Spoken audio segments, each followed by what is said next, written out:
ঈশপের গল্পগুলো হলো জ্ঞানগর্ভ ও নীতিগর্ভের এক সম্মিলিত রূপ। এই মজাদার গল্পগুলোর সত্যি জুড়ি মেলা ভার। এই গল্পে রয়েছে বিভিন্ন শিক্ষামূলক বাণী, যা তোমাদের মতো ছোটদের মেধার বিকাশ ঘটাতে সাহায্য করবে।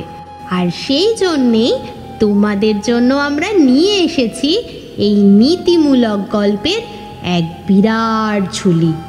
আর সেই ঝুলি থেকে শুরু করছি আজকের গল্প, একটি চালাক কাক।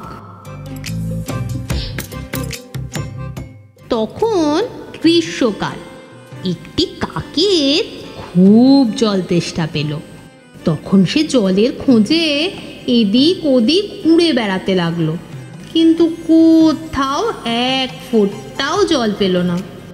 অনেক ঘোরাঘুরি করার পর অবশেষে তার চোখে পড়ল কিছু দূরে গাছের নিচে একটা মাটির কলসি রাখা আছে। অনেক আশা নিয়ে উড়ে গেল সে মাটির কলসিটার দিকে। কলসির কানার ওপর বসে কলসির নিচের দিকে তাকালো। দেখতে পেল ওই তো অল্প জল বলে মনে হচ্ছে, কিন্তু কি করে সে ওই জলটা পান করবে? কাকটি ছিল খুব চালাক। কিছুক্ষণ ভেবে সে একটা উপায় বার করলো। এদিক ওদিক তাকাতে তাকাতে হঠাৎ দেখতে পেল কলসির কাছে কতগুলো নুড়ি পাথর পড়ে আছে।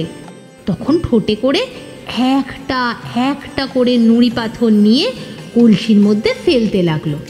ব্যাস, তাতে কি হলো বলো তো? কলসির তলার জল ধীরে ধীরে কানা পর্যন্ত উঠে আসতে লাগলো।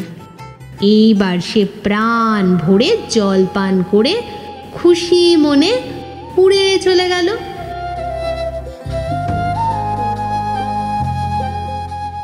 তাহলে বন্ধুরা, আজকের এই গল্প থেকে আমরা কি শিক্ষা পেলাম? প্রয়োজনই আবিষ্কারের জনক, অর্থাৎ মানুষ প্রয়োজনে পড়লে সঠিক পথ ঠিকই আবিষ্কার করে ফেলে। আশা করি ঈশপের গল্প তোমাদের ভালো লাগছে। আর এমনই আরও মজাদার গল্প শুনতে আমাদের চ্যানেলটিকে ফলো করো এবং সাবস্ক্রাইব করে পাশে থাকো।